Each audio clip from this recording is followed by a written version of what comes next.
दिलवा के बतिया बताई कैसे ये हो, दिलवा के बतिया बताई कैसे।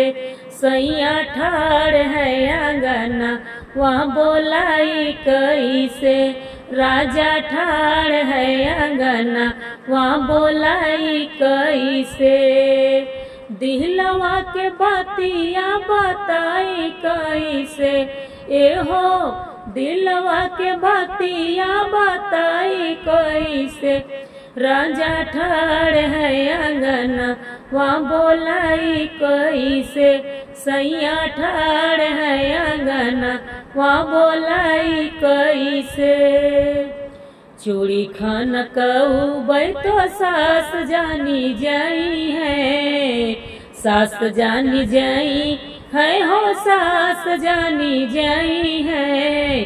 चूड़ी खान कऊबै तो सास जानी जाई है। माथवा की बिंदी या देखाई कैसे ये हो, माथवा के बिंदिया देखाई कैसे।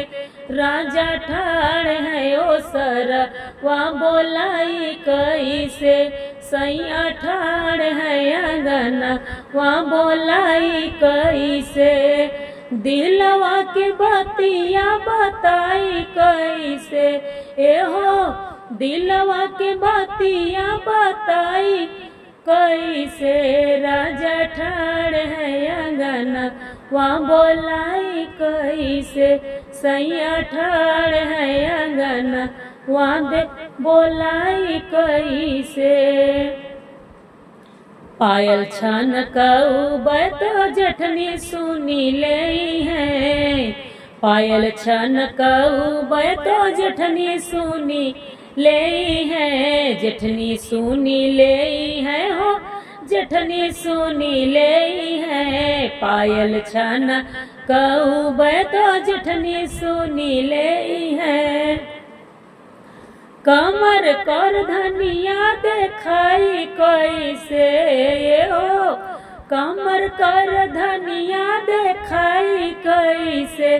सैया ठाड़ है आंगना वहाँ बोलाई कैसे, राजा ठाड़ है आंगना वहाँ बोलाई कैसे।